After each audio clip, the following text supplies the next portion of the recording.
Amaravati రాజధానిపై YCP అధినేత comments వెనుక మర్మమేంటి?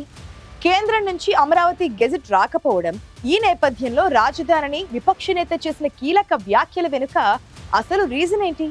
Amaravati రాజధానిపై stand ప్రకటించిన తర్వాత కూడా సీఎం ఎక్కడుంటే అక్కడే రాజధాని అంటూ మాజీ సీఎం మాట్లాడిన మాటల వెనుక అసలు అర్థం వేరే ఉందే? ఏపీ రాజధాని విషయంలో వైసీపీ ఇంకా కన్ఫ్యూజన్ లోనే ఉందే? కావాలని కన్ఫ్యూజ్ చేస్తుందే?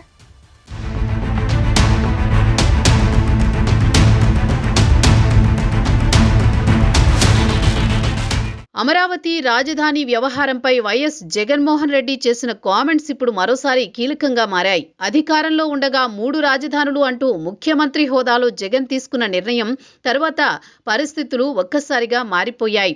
చివరికి ఎన్నికల్లో జగన్ కేవలం 11 సీట్లకు పడిపోవడానికి కూడా అమరావతి మెయిన్ రీజన్ గా మారింది. కట్ చేస్తే అధికారం కోల్పోయిన తర్వాత జగన్ అదే అమరావతి రాజధానిపై కీలక కామెంట్స్ చేశారు. విజయవాడ గుంటూరు మధ్య రాజధాని అని, డీజీపీ కార్యాలయం వెనుక ఉన్న 800 ఎకరాల్లో రాజధాని నిర్మాణం చేస్తే సరిపోతుందని తన వైఖరిని స్పష్టం చేశారు. అంతేకాదు రాజధాని పేరుతో జరుగుతున్న భూదోపిడీతో పాటు పెద్ద ఎత్తున అప్పులు చేసి రాజధాని పేరుతో లక్షల కోట్ల అక్రమాలకు చెక్ పెట్టొచ్చని కూడా అప్పట్లో జగన్ వ్యాఖ్యానించారు. ఈ కామెంట్స్ చాలా మందిని ఆలోచనలో పడేసింది. తప్పు తెలుసుకున్న జగన్ రాజధానిపై క్లారిటీకి వచ్చారని అంతా భావించారు. దీంతో రాజధానిపై చర్చ మరో టర్న్ తీసుకుంది. ఓటమి తర్వాత రాజధాని విషయంలో వైసీపీ ఆత్మ పరిశీలన చేసుకుందని అంతా అనుకున్నారు. అయితే తాజాగా మరోసారి వైఎస్ జగన్ రాజధాని అమరావతిపై చేసిన కామెంట్స్తో తెలుగుదేశంతో పాటు కూటమి నేతలు కూడా ఫైర్ అయ్యే పరిస్థితి ఏర్పడింది. ముఖ్యమంత్రి ఎక్కడుంటే అక్కడే రాజధాని అని జగన్ చేసిన కామెంట్స్ ఇప్పుడు మరోసారి వివాదానికి దారితీశాయి. అయితే ఇక్కడే మరో అంశంపై కూడా చర్చ మొదలైంది.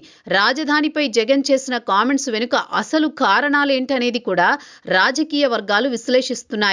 ఇందుకు కారణాలు కూడా స్పష్టంగానే కనబడుతున్నాయని రాజకీయంగా కొందరు విశ్లేషిస్తున్నారు.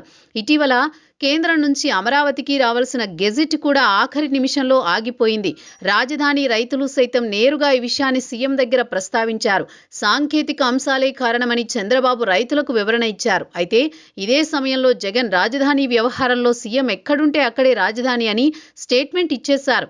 మొదట్లో గుంటూరు, విజయవాడ మధ్య రాజధాని అన్న జగన్ ఇప్పుడు సీఎం హోదాలో ఉన్న వ్యక్తి ఎక్కడుంటే అక్కడే రాజధాని అనడంపైనే దుమారం మొదలైంది.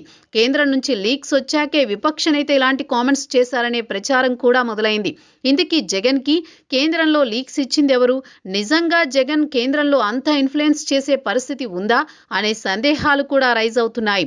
గెజిట్ రాక ఆలస్యాన్ని ఆసరా చేసుకునే జగన్ కామెంట్స్ చేశారనడానికి కారణం ఇదేనని కూడా చర్చించుకుంటున్నారట.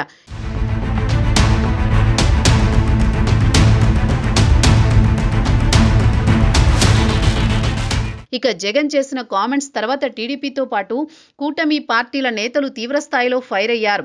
జగన్ రాజధానిపై మొదటి నుంచి కుట్రపూరితంగానే వ్యవహరిస్తున్నారని కేంద్ర మంత్రి పెమ్మసాని చంద్రశేఖర్ ప్రతిస్పందించారు.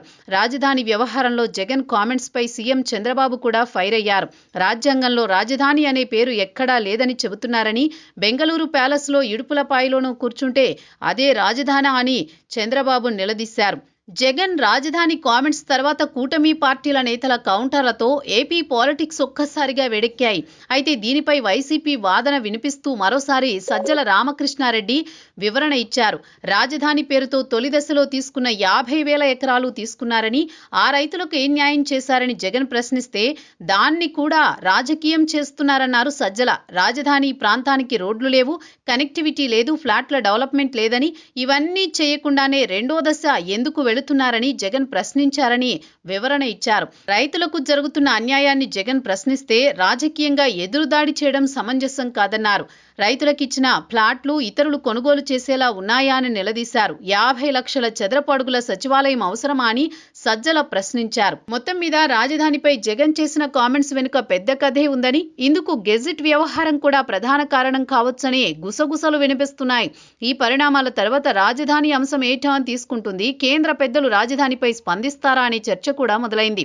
గెజిట్ వ్యవహారం మాత్రమే జగన్తో ఇలా మాట్లాడించిందా, లేదంటే మరేదైనా కీలక సమాచారంతో జగన్ మాట్లాడారా అనే సందేహాలు కూడా వస్తున్నాయి కొందరికి.